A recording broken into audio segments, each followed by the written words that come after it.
شما که این ویدیو رو باز کردین احتمالاً از یه خانم یا دختری خوشتون اومده و نسبت بهش میل و کشش جنسی دارین و دوست دارین که باهاش رابطه جنسی برقرار کنید، اما نمیدونید که آیا بهش پیشنهاد رابطه بدین یا نه. بعد بگم که جای درستی اومدین. اینجا قرار 5 تا نشونه اصلی از دختری که نسبت به شما میل و کشش جنسی داره و اون هم مشتاقه که با شما رابطه جنسی برقرار کنه رو براتون تعریف کنم که بعد از شنیدن مورد آخر ویدیو قطعا میتونید به این نتیجه برسید که اگه بهش پیشنهاد بدین 100% قبول میکنه یا نه. معمولا آقایون وقتی رابطه جنسی با یک خانومی رو میخوان خیلی راحت میشه این میل جنسی و جسمی رو از روی رفتارشون تشخیص داد، اما برای خانوم ها به همین راحتی نیست. اینجاست که پسرها به اشتباه میفتن و از روی تجربه تمایلات جنسی خودشون فکر میکنن که میتونن خیلی زود و راحت یه دختر رو تحریک کنن و اون عاشق خودشون کنن. این باعث میشه که آقایون خیلی زود و در زمان و شرایط نامناسب از دختر درخواست رابطه جنسی کنن و همین مورد باعث میشه که اون دختر راجع به اون پسر دیدگاه منفی پیدا کنه و ازش متنفر شه. از اون طرف هم خانم‌ها وقتی میل جنسی نسبت به شما پیدا میکنن با یه سری رفتارهای پیچیده و غیر مستقیم اون رو نسبت به شما نشون میدن که اگه میخواید در حالی که به یه خانم پیشنهاد رابطه جنسی میدید مطمئن باشید که اونم نسبت به شما تحریک شده و میل جنسی داره، پس حتما اطمینان حاصل کنید که قبلش این 5 تا نشونه رو داشته باشه. بیقراری کردن. زمانی که یه خانم از نظر جنسی به مردی علاقه‌مند شده باشه و بخواد که باهاش رابطه جنسی برقرار کنه، در کنار اون مرد به شدت بیقرار میشه و این واکنشش کاملا غیر ارادیه و به صورت یک سیگنال ناخودآگاه اتفاق میفته. مثلا ممکنه شروع کنه با موهاش بازی کردن، انگشتش رو لای موهاش فرو میکنه، با جواهراتش مثل گوشواره گردنبندش بازی میکنه، گاهی اوقات لباشو خیس میکنه، ممکنه انگشتش رو بذاره کنار لبش و خیلی خاص و زنونه و شیطنت‌آمیز با شما صحبت کنه. همه این علائم نشون میده که اون خانم نسبت به شما گرایش جنسی داره و در واقع از نظر جنسی به شما علاقه‌مند شده. تعریف غیر عادی از شما. ببینید دوستان، خیلی از خانم ها نمیخوان که اون نشونه های آشکار علاقه و علائم جنسی رو نسبت به شما نشون بدن، چون میخوان که اولا اون کلاس زنانگیشون رو حفظ بکنن و دوم اینکه ممکنه خجالت بکشن یا بترسن از اینکه از طرف شما طرد بشن، چون این مسئله توی احساساتشون تاثیر خیلی بدی میذاره. به خاطر همین سعی میکنن تا جایی که ممکن باشه توی شرایط مختلف از شما تعریف و تمجید کنن.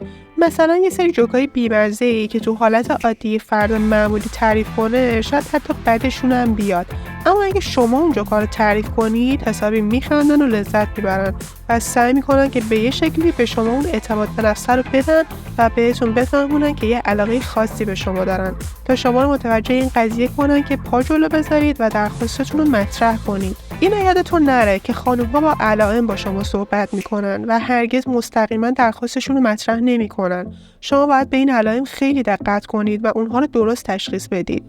قبل از اینکه برم سراغ نشونه بعدی، اگه دوست جدید ما هستین حتما کانالمون رو ساب کنید تا از ویدیوهای بعدی ما جا نمونید.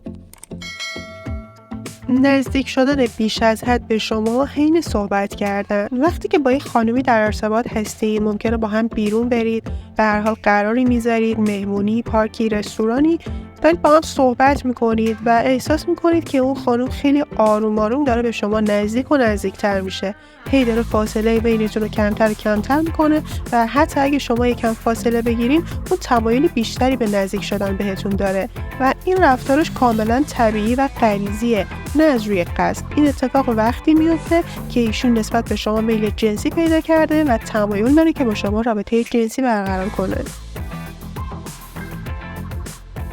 شما رو لمس میکنه و از این لمس کردن لذت میبره. زمانی که یه خانمی به شما میل جنسی داشته باشه به هر حال یه راهی رو پیدا میکنه که بدن شما رو لمس کنه.